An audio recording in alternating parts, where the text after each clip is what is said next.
Hello guys, आज का topic है कंट्रीब्यूशन मार्जिन। ये टॉपिक आपके ब्रेक इवन पॉइंट से रिलेटेड है। पिछले वीडियो में हमने आपको बताया था कि ब्रेक इवन पॉइंट के क्या क्या यूजेस होते हैं और उससे क्या क्या बेनिफिट्स एक मैनेजर को होते हैं। उसके भी पहले वीडियो में हमने आपको ब्रेक इवन पॉइंट क्या होता है इस बारे में बताया था और ये बताया था ये किस प्रकार से निकाला जाता है। आज के वीडियो में हम ब्रेक इवन पॉइंट का एक बहुत महत्वपूर्ण पॉइंट आपके साथ में डिस्कस करने जा रहे हैं, वो है कंट्रीब्यूशन मार्जिन। कंट्रीब्यूशन मार्जिन क्या होता है? Contribution margin is the difference between the sale price and the variable cost. Variable cost और सेल प्राइस के बीच का जो डिफरेंस होता है उसे कहते हैं कंट्रीब्यूशन मार्जिन। यानी कि कंट्रीब्यूशन मार्जिन का फॉर्मूला है C बराबर SP माइनस वेरिएबल कॉस्ट। ये जो कंट्रीब्यूशन मार्जिन है ये प्रॉफिट का मापन करता है। कंट्रीब्यूशन मार्जिन से हमें ये पता लगता है कि कंपनी को कितना प्रॉफिट हो रहा है। ये जो कंट्रीब्यूशन मार्जिन है इसके सपोज मान लीजिए एक जितना प्रोडक्ट किया गया है उसका सेल प्राइस है 10,000 रुपीज़, उसमें से वेरिएबल कॉस्ट है 2,000 रुपीज़। तो सेल प्राइस में से वेरिएबल कॉस्ट को यानी कि 10,000 में से 2,000 को जब माइनस कर देंगे तो 8,000 बचेगा। ये 8,000 है कंट्रीब्यूशन मार्जिन।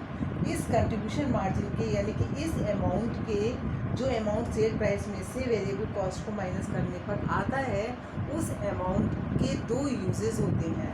पहला तो यूज़ ये होता है कि उसमें से फिक्स एक्सपेंसेस निकाल दिए जाते हैं। दूसरा यूज़ ये होता है कि उसमें से प्रॉफिट का मार्जिन निकाला जाता है। ये जो कंट्रीब्यूशन मार्जिन है इसके मुख्य दो उपयोग हैं। दो उद्देश्यों की पूर्ति के लिए इसका उपयोग किया जाता है। इससे ये पता लगता है कि किस वस्तु का उत्पादन किया जाए। बच्चों, जिस वस्तु के उत्पादन में कंट्रीब्यूशन मार्जिन ज़्यादा आता है उत्पादन उसी वस्तु का किया जाता है। सपोज दो वस्तुएं हैं A और B। A का कंट्रीब्यूशन मार्जिन है 25% और B वस्तु के उत्पादन का कंट्रीब्यूशन मार्जिन है 40%। तो ऑब्वियसली जो प्रोड्यूसर है, जो कंपनी है, वो किस वस्तु का उत्पादन करेगी? B वस्तु का उत्पादन करेगी क्योंकि उसका कंट्रीब्यूशन मार्जिन अधिक है। तो पहली बात कंट्रीब्यूशन मार्जिन से ये पता लगती है कि किस वस्तु का उत्पादन किया जाए। उस वस्तु का उत्पादन करना चाहिए कंपनी को जिसकी उत्पादन में कंट्रीब्यूशन मार्जिन ज़्यादा हो। दूसरी बात ये पता लगती है कि प्रॉफिट को बढ़ाने के लिए वेरिएबल कॉस्ट को कम किया जाए या प्राइस को बढ़ाया जाए। ये बात तय होती है किससे? कंट्रीब्यूशन मार्जिन से। प्रत्येक उत्पादक जो है वो अपने प्रॉफिट को बढ़ाना चाहता है। प्रत्येक कंपनी का उद्देश्य होता है प्रॉफिट अर्न करना और इस उद्देश्य की पूर्ति के लिए वो ब्रेक इवन पॉइंट प्राप्त करता है, यानी कि उत्पादन की उस मात्रा का उत्पादन करता है जिससे मिलने वाली टोटल रेवेन्यू टोटल कॉस्ट के बराबर होती है। प्रत्येक उत्पादक का उद्देश्य होता है प्रॉफिट अर्न करना, जो कि ब्रेक इवन पॉइंट से ही डिसाइड होता है। जब वो एक बार ब्रेक इवन पॉइंट को प्राप्त कर लेता है तो उसके आगे जैसे जैसे वो उत्पादन बढ़ाता जाता है वैसे वैसे उसकी टोटल रेवेन्यू बढ़ती है, जिसकी वजह से प्रॉफिट में वृद्धि होती रहती है। ये जो ब्रेक इवन पॉइंट है ये एक ऐसी टेक्निक है जो उत्पादन की उचित मात्रा का निर्धारित करती है। ब्रेक इवन पॉइंट उत्पादन की एक ऐसी टेक्निक है जो कि ये बताती है कि उत्पादन की कितनी मात्रा का उत्पादन किया जाए कि उससे मिलने वाली टोटल रेवेन्यू टोटल कॉस्ट को कवर कर ले।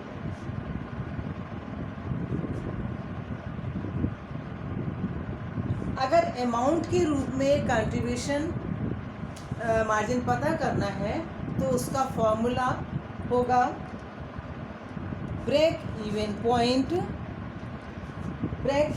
पॉइंट बराबर fixed cost upon sale price minus variable cost.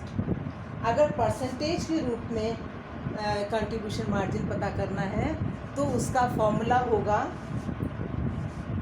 Sale price minus variable cost upon sale price.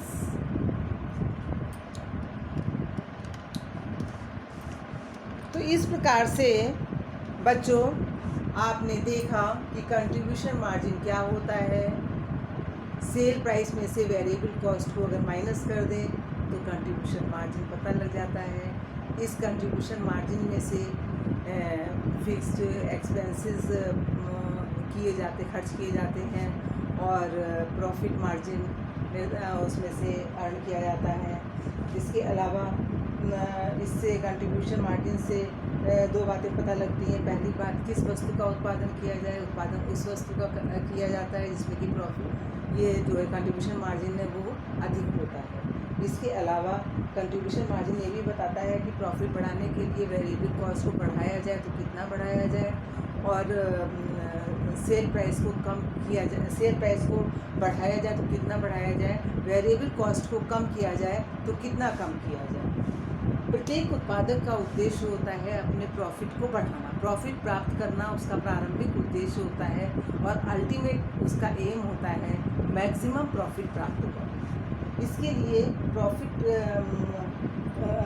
प्राप्ति की शुरुआत के लिए वो ब्रेक इवन पॉइंट प्राप्त करता है शुरू में, जहाँ पर टोटल कॉस्ट टोटल रेवेन्यू दोनों बराबर हो जाती हैं और उसके बाद ही प्रॉफिट मिलना शुरू हो जाता है।